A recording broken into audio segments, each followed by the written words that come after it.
Hey everyone, in this video I'll be showing you how to easily defeat Myurdin, the Avatar of Umbra boss in Crimson Desert. The build that I used is as follows. With the Fated Shadow Sword with the Spirit Judgment skill, you get a lot of these from the main story bosses. I didn't use anything really crazy that I had to hunt down, and I had 775 health points. Now, this fight has a few skills that are really useful. The turning slash attack there actually gives you invincibility through some of his attacks, so I'd actually recommend using that, alongside the blinding flash finisher. This is a very cheesy skill, and it's super useful against Myurdin here. Similar to the first boss fight against Myurdin, that's where I actually used this skill, and it was extremely useful because it'll stun him a bit, and then you can get in and get a ton of attacks in. Now, you do need a lot of spirit for this, as you can see there. It burns through your spirit quite quickly because every attack is going to go through your spirit, and you want to have some in the reserves there because the ability to use Nature's Retribution to block his projectile attacks is extremely useful. So I like to keep at least 3 leaves at all possible, but spamming the turning slash will end up burning through them pretty quickly. So if you can make some food that's going to have extra spirit, that makes this a lot easier. Whenever he does that hammer attack there, it leaves an area that's going to do fire damage to you, so avoid that as much as possible.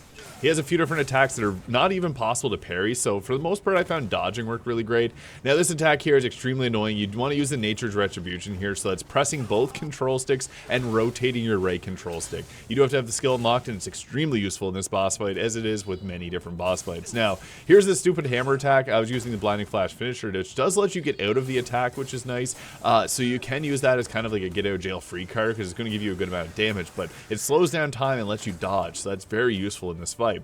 So basically you want to be using that as much as possible. This is the final physical fight of the game, so use all your items that give you more spirit. Go through your inventory. You can actually pause the game by going into the inventory, use those items up, because we want to be spamming this attack here. It's one of the few ways that we can actually get an opening against this boss, so using that is really useful. Also, that special skill that I showed off in the build section, if you dodge and press the attack button at the same time, you jump backwards and you release an extra enemy that's going to attack him, and I found that that actually worked very well in this fight. I don't have it in this section of the fight. I actually did a few different attempts, but it was super useful for dodging because it'll still give you a good chunk of his health bar off. So again, whenever he's going into the second phase, a lot of his attacks are going to be very similar, but turning slash and blinding flash slash finisher are two of our better skills here. So continually spamming those will make this fight easier.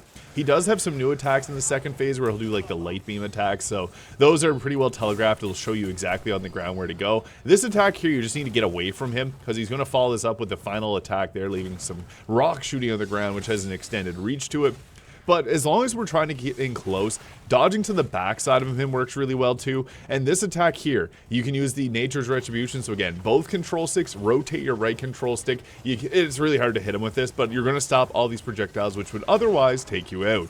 After that, I have his posture bar pretty high, and you can see there, turning slash does a good amount of damage, so getting 2 of those off in a row made it so we were able to break his posture and get the rest of his health down. So using the blinding flash finisher and then the turning slash, we were able to finish off Myurdin, the Avatar of Umbra, easily in Crimson Desert. If you have any questions, hit them in the comments below, and subscribe if this video is useful.